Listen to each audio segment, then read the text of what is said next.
আচ্ছা, তুমি যে এতদিন শ্বশুর বাড়িতে ছিলা, তোমার কেমন লাগেছে?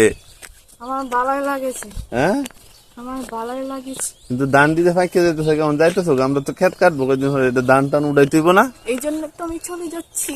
হ্যাঁ, এই জন্যই তো আমি চলে যাচ্ছি। আবার যখন ধান ক্ষেত কাটা শুরু হইব তখন আবার নিয়ে আসবো তোমাকে ধান সিদ্ধ দেওয়ার জন্য, ধান শুকানোর জন্য। আমি এই যখন জুড়াইতেছি, আরেকবার যখন দেখুন তো সাউরি ভাঙ্গা হয়ে করতে হাত পর্দ হয়েছে, এবার আমি আবার রাস্তার দিকে চলে আসবো।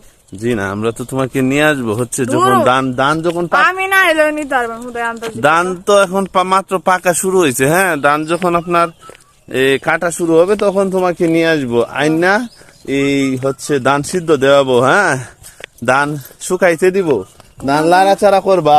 আমার হাত পর্যন্ত নষ্ট হয়ে যাইতো। ধান শুকাইলে বিলে হাত পা নষ্ট হয়ে যায়, বুকা কি বলে? আমার স্কিন দিয়ে নষ্ট হয়ে যাইব।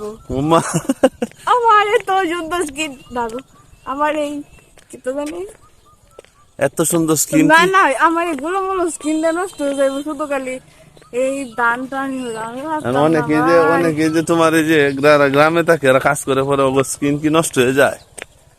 ভাই, হ্যাঁ, না নষ্ট হয় না। কোন দিক দিয়ে নষ্ট হয়ে যায় বুকা? এটা হচ্ছে তোমার গ্রামে থাকলে তো অনেক কাজ করতে হয়। আমি এক তো হলো কাজ করতাম না, আমার কেউ সবাই কাজ করতে দেখছে। এক হলো তোমার এই ধান সিদ্ধ দিতে হয়, ওই যে ধান শুকাইতে হয়, ধান আবার টাইলের ভিতরে রাখতে হয়, আবার ধান ভাঙ্গাইলে হলে চালগুলা ঝাড়া দিতে হয়, কুলা দিয়ে, মানে অনেক কাজ করতে হয় গ্রামে থাকলে। এটা তোমার করতে হবে। হ্যাঁ করতেছি আমি। তো তুমি কি এত থাকবে নাকি? গ্রামে থাকতে হলে তো কি করতে হবে? তুমি কি সিঙ্গাপুর যাবা? ও আচ্ছা, আমার তো প্ল্যান আছে আমি সিঙ্গাপুর যাই। হ্যাঁ, চিন্তা করেন বিষয়টা। যাই হোক, এই হলো অবস্থা, চলে যাচ্ছি। শ্বশুর বাড়িতে আইছিল, আমাদের বাড়িতে অনেকদিন ছিল।